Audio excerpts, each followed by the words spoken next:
আসসালামু আলাইকুম, কেমন আছেন আপনারা? নাদিরাজ কিচেনে আপনাদের সবাইকে জানাই স্বাগত। শীত প্রায় শেষের দিকে আর আপনাদেরকে এখনও নলেন গুড়ের পায়েসের রেসিপিটা দেওয়া হয়নি, তাই ভাবলাম কিভাবে আপনারা কয়েকটি টিপস ফলো করে পারফেক্টভাবে নলেন গুড়ের পায়েস বানিয়ে নিতে পারবেন সেটাই আজকে দেখাবো। প্রথমে একটা বাটি নিয়ে নিয়েছি, তার মধ্যে দিয়ে দিচ্ছি 60 গ্রাম গোবিন্দভোগ চাল। চালটাকে 3 থেকে 4 বার জল পাল্টে পাল্টে ধুয়ে নিয়েছি। তারপরে চালের মধ্যে বেশ কিছুটা জল দিয়ে দিলাম, দিয়ে 30 মিনিটের জন্য ভিজিয়ে রাখছি। 30 মিনিট পর আপনাদের দেখাচ্ছি। 30 মিনিট পর চালটাকে নিয়ে চলে এসেছি, আর জলটিকে ফেলে দিতে হবে, দিয়ে চালটিকে নিয়ে নিয়েছি। দিয়ে চালটাকে হাত দিয়ে এভাবে খুব ভালোভাবে ভেঙে নিতে হবে। গোটা চালের থেকে যদি এভাবে একটু ভেঙে নেওয়া যায়, পায়েসটা দেখতে অনেকটা বেশি ভালো লাগে। তারপর দিয়ে দিলাম 1 চা চামচ গাওয়া ঘি, দিয়ে খুব ভালোভাবে ঘিটাকে মেখে নিতে হবে। আর এই ঘিটি দেওয়ার কারণে চালটি সেদ্ধ হওয়ার সময় কিন্তু দলা পেকে যাবে না। এরপর গ্যাসের ওপর একটি কড়াই বসিয়ে দিয়েছি, তার মধ্যে দিয়ে দিচ্ছি 1 চা চামচ ঘি। ঘিয়ের মধ্যে এখানে দিয়ে দিচ্ছি বেশ কিছুটা কিশমিশ আর বেশ কিছুটা কাজু বাদাম। গ্যাসের ফ্লেমটা মিডিয়াম টু এর মাঝামাঝিতে রেখে একটু ভেজে নিচ্ছি। 1 মিনিট মতো ভেজে নেওয়ার পর এখানে বেশ কিছুটা কাঠবাদাম কুচোনো দিয়ে দিচ্ছি। আপনারা আপনাদের পছন্দ মতো ড্রাই ফ্রুটস এখানে দিতে পারেন বা নারিকেলও দিতে পারেন, তবে নারিকেলটা আমি দিচ্ছি না, আমি ড্রাই ফ্রুটস দিয়েই আজকে পায়েসটা বানাবো। খুব ভালোভাবে ভাজা হয়ে গেছে। তারপর ওই কড়াইয়ের মধ্যেই দিয়ে দিচ্ছি এখানে লিকুইড দুধ। এখানে আমি ফুল ক্রিম দুধ ব্যবহার করেছি, আপনারা যে কোনো দুধ এখানে ব্যবহার করতে পারবেন। আমি 1.5 লিটার দুধকে জাল করে প্রায় 1 লিটার করে নিয়েছি। তারপর আমি এই পায়েসটা বানাচ্ছি, এতে করে কিন্তু পায়েসটা খেতে অনেকটা বেশি ভালো লাগবে। অল্প একটু এলাচের গুঁড়ো দিয়ে দিলাম, তারপর খুব ভালোভাবে মিশিয়ে নিয়েছি। তারপর যে চালটিকে ভেঙে রেখেছিলাম চালগুলিকে দিয়ে দিচ্ছি। আমি যেহেতু চালের মধ্যে 1 চা চামচ ঘি মিশিয়ে রেখেছিলাম সেই জন্যে আর চালটা কিন্তু দলা পেকে যাবে না। আর যেহেতু আমি ড্রাই ফ্রুটসগুলি কড়াইয়ের মধ্যে ভেজেছিলাম আর তখনও কিন্তু বেশ কিছুটা ঘি কড়াইয়ের মধ্যে লেগেছে, সেই জন্য নিচের দিকে বসে যাওয়ারও ভয় থাকবে না।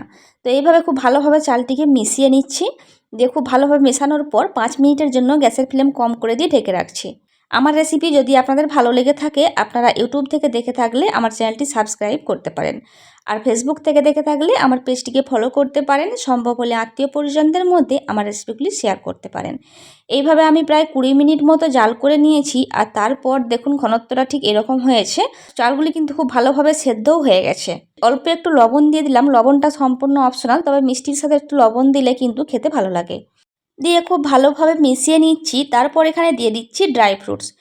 ড্রাই ফ্রুটসগুলি এই পর্যায়ে দিয়ে দিতে হবে, দিয়ে খুব ভালোভাবে আবারও মিশিয়ে নিতে হবে। ড্রাই ফ্রুটসগুলি দেওয়ার পর গ্যাসের ফ্লেমটা আমি অফ করে দিচ্ছি। এই পর্যায়ে পায়েসটা অনেকটা গরম আছে, একটু নাড়াচাড়া করে ঠান্ডা করে নিতে হবে। এই পর্যায়ে আমি গুড়টাকে মেশাবো, সেই জন্য একটু ঠান্ডা করে নিচ্ছি। গরম অবস্থায় দিলে কিন্তু দুধটা কেটে যেতে পারে, তাই কোনোভাবেই গরম অবস্থায় দিতে যাবেন না। আর অবশ্যই কিন্তু গ্যাসের ফ্লেমটা বন্ধ রাখতে হবে। তারপর এখানে দিয়ে দিচ্ছি আমি 1/2 কাপ মতো খেজুরের গুড়। এখানে আমি লিকুইড গুড়টা ব্যবহার করছি, যদি আপনারা পাটালি গুড় ব্যবহার করেন সেই ক্ষেত্রে জল দিয়ে জাল করে একটু লিকুইড করে নেবেন, তারপর সেটিকে ব্যবহার করতে পারবেন। তারপরে মিষ্টিটা একটু চেক করে দেখেছি একটু কম মনে হচ্ছে, সেই জন্য আবারও 1/4 কাপ গুড় এখানে দিয়ে দিচ্ছি। দিয়ে আবারও খুব ভালোভাবে মিশিয়ে নিতে হবে। আর দেখুন দেখতে কতটা সুন্দর লাগছে, ক্যামেরায় কতটা বোঝা যাচ্ছে জানি না, তবে এমনিতে দেখতে অনেকটা সুন্দর হয়েছিল, খেতে হয়েছিল অনেক বেশি টেস্টি। বাড়িতে এই রেসিপি ফলো করে একবার হলেও পায়েস বানাবেন, আশা করছি আপনাদের খুবই ভালো লাগবে। পায়েসটা সম্পূর্ণ রেডি হয়ে গেছে, এবার ঢাকনা দিয়ে দিচ্ছি, দিয়ে গ্যাসের ফ্লেমটা একেবারে কম করে দিয়ে 2 থেকে 3 মিনিট জাল করে নিচ্ছি।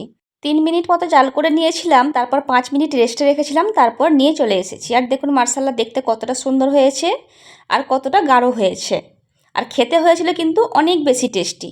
এরপর এই পায়েসটাকে আমি সার্ভ করছি। আমি একটা মাটির পাত্র নিয়েছি আর তার মধ্যেই পায়েসটাকে সার্ভ করছি। এই রেসিপি আপনাদের কেমন লেগেছে আমাকে অবশ্যই কমেন্ট করে জানাবেন, ভালো লাগলে অবশ্যই একটু লাইক দেবেন। আপনারা যদি আমার ফেসবুক পেজ বা ইনস্টাগ্রামে যোগ দিতে চান, আমি ডেসক্রিপশনে লিঙ্কটা দিয়ে রাখবো, আপনারা চাইলে যোগ দিতে পারেন। এরপর ওপর থেকে একটু ডেকোরেশন করে দিচ্ছি, আপনারা আপনাদের পছন্দ মতো ডেকোরেশন করতে পারেন। এরপর কিছুটা নলেন গুড় নিয়েছি আর ওপর থেকে একটু গ্রেট করে দিচ্ছি, এতে করে দেখতে বেশ ভালো লাগে। দিয়ে এইভাবে সমস্তটা ডেকোরেশন করা হয়ে গেছে। আপনাদের যদি এই রেসিপি সংক্রান্ত কোনো কোয়ারিজ থাকে আমাকে অবশ্যই কমেন্ট করে জানাবেন, আমি অবশ্যই আপনাদের রিপ্লাই করব। আরও নতুন কিছু রেসিপি দেখতে চাইলে সেটাও আমাকে কমেন্ট করে জানাবেন, আমি অবশ্যই চেষ্টা করব আপনাদের বানিয়ে দেখানোর। আর দেখুন কতটা সুন্দর দেখতে হয়েছে, খেতে হয়েছে কিন্তু অসম্ভব সুন্দর। ভিডিওটা এখানেই শেষ করছি, ভালো থাকবেন সবাই, আমাদের দোয়া করবেন, আমার রেসিপিগুলি দেখবেন। খোদা হাফেজ।